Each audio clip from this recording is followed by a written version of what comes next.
শরীরকে ফিট রাখার জন্য আমরা অনেকেই কিন্তু ভাতকে রাত্রিরে টাটা দিই, আটা বা ময়দাকে কাছে টেনে নিই, রুটি খাওয়াটাকে বিশেষ বাঞ্ছনীয় বলে মনে করি।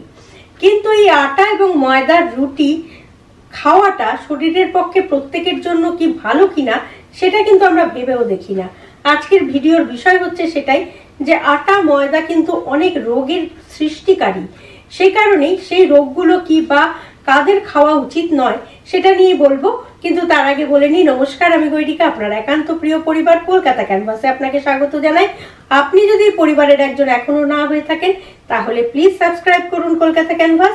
পাশেই বেল আইকন রয়েছে, প্রেস করে অন করে নিন, তাহলে নতুন ভিডিও আপলোড হওয়ার সঙ্গে সঙ্গেই নোটিফিকেশন পৌঁছে যাবে আপনার কাছে।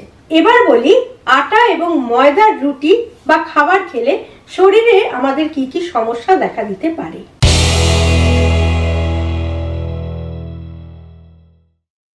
প্রথমেই বলি, গমে অতিরিক্ত মাত্রায় গ্লুটেন থাকে, যেটা আমাদের হজম করতে খুবই অসুবিধে হয়, সে কারণে হজমের সমস্যা দেখা দেয়।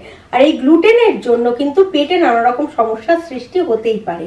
আমেরিকান জার্নাল অফ ক্লিনিক্যাল নিউট্রিশনের একটি প্রতিবেদনে জানা গিয়েছে যে পাউরুটি খাওয়ার পরে শরীরে পরিপাকের পরিবর্তন দেখা দিচ্ছে এবং এর প্রভাবে শরীরের ভেতরে বেশ কিছু হরমোনের ক্ষরণ বৃদ্ধি পায়, যার প্রভাবে আমাদের মানসিক অবসাদ বলুন বা ডিপ্রেশন, যে ভাষাই বলুন না কেন, অনেকাংশে কিন্তু বেড়ে যায়, বহু গুণে বৃদ্ধি পায়। যেহেতু প্রথমেই বললাম যে গ্লুটেনটা হজম হতে অসুবিধে হয়, এবার যখন হজমটা হয়, হজম হওয়ার পরে কিন্তু রক্তে সেটা শর্করার মাত্রা বাড়িয়ে দেয়, ফলে ইনসুলিনের ক্ষরণটাও বেড়ে যায়। সেইখান থেকে কিন্তু টাইপ 2 ডায়াবেটিসের একটা ঝুঁকি এসে যায়। সুতরাং পরিবারে যদি ডায়াবেটিসের সমস্যা থাকে তাহলে কিন্তু রুটি মানে গমের রুটি খাওয়া কখনোই উচিত নয়। হৃদরোগ বিশেষজ্ঞরা মনে করছেন যদি গমের তৈরি খাদ্য বেশি খান তাহলে কিন্তু কোলেস্টেরলের মাত্রাটাও বৃদ্ধি পেতে পারে, যেটা হার্টের জন্য ক্ষতিকারক। সেই সঙ্গে আপনার ত্বকের বয়স বাড়িয়ে দিতে পারে, ত্বকের বয়স বাড়িয়ে দিতে পারে গমের তৈরি খাদ্য উপাদান। সে কারণে আপনার ত্বকে অযথা অল্প বয়সে বলিরেখা দেখা দেবে, বয়সের ছাপ দেখা দেবে, ত্বক কুঁচকে যেতে পারে। আবার চুলের ক্ষেত্রেও কিন্তু এটা ক্ষতিকারক, চুল ঝরে পড়তে পারে, অকাল পক্কতা দেখা দিতে পারে, এমনকি অতিরিক্ত যারা রুটি খায় তাদের টাক পর্যন্ত দেখা দিতে পারে। প্রচুর গবেষণায় এটা দেখা গিয়েছে যে গম বা ময়দা, যাই বলুন, আটা বা ময়দার তৈরি খাদ্য যদি অতিরিক্ত মাত্রায় খাওয়া যায় তাহলে কিন্তু শুধু যে শর্করার মাত্রা বাড়ে তা নয়, কার্বোহাইড্রেটের মাত্রাটাও কিন্তু শরীরে বেড়ে যায়, ফলে ওজনটা বৃদ্ধি পায়।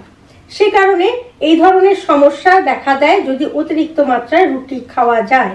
সেই সঙ্গে উচ্চ রক্তচাপটাও কিন্তু বেড়ে যেতে পারে। যদি এরকম কোনো প্রবণতা থাকে যে উচ্চ রক্তচাপ রয়েছে বা পরিবারে রয়েছে, তাহলে কিন্তু তাদেরকে বলবো আটা বা ময়দার তৈরি খাদ্য খাবার কম খাওয়াটাই ভালো। সুতরাং আজকের ভিডিও থেকে জানা গেল যে আটা এবং ময়দার তৈরি খাদ্যও কিন্তু আমাদের ওজন কমানোর জন্য মোটেও উপকারী নয়, বরং সেটা বেড়েই যায় যদি অতিরিক্ত মাত্রায় খাওয়া যায়। সে কারণেই এই খাবারগুলোও কিন্তু নিয়ন্ত্রণে রেখেই খেতে হবে। মাঝে সাঝে খেতেই পারেন, কিন্তু রোজ নিয়ম করে যদি খান তাহলে কিন্তু সমস্যা দেখা দিতে পারে। সেই সাবধানতাটাই জানালাম এই ভিডিওর মাধ্যমে। যদি আজকের ভিডিওটি ভালো লাগে লাইক করুন, শেয়ার করুন, কমেন্ট বক্সে অবশ্যই কমেন্ট দিন। আর আপনি যদি এই পরিবারের একজন এখনো না হয়ে থাকেন তাহলে এই ধরনের নানা রকম গুরুত্বপূর্ণ তথ্য প্রতিনিয়ত জানতে প্লিজ সাবস্ক্রাইব করুন কলকাতা ক্যানভাস। পাশেই বেল আইকন রয়েছে, প্রেস করে অন করে নিন, তাহলে নতুন ভিডিও আপলোড হওয়ার সঙ্গে সঙ্গেই নোটিফিকেশন পৌঁছে যাবে আপনার কাছে। ভালো থাকুন, সুস্থ থাকুন এবং নিজেকে সুস্থ রাখতে অবশ্যই আটা বা ময়দার তৈরি খাদ্য অবশ্যই খাবেন, কম খান। আর সঙ্গে রাখুন, দেখতে থাকুন আপনার একান্ত নিজস্ব পরিবার কলকাতা ক্যানভাস। নমস্কার।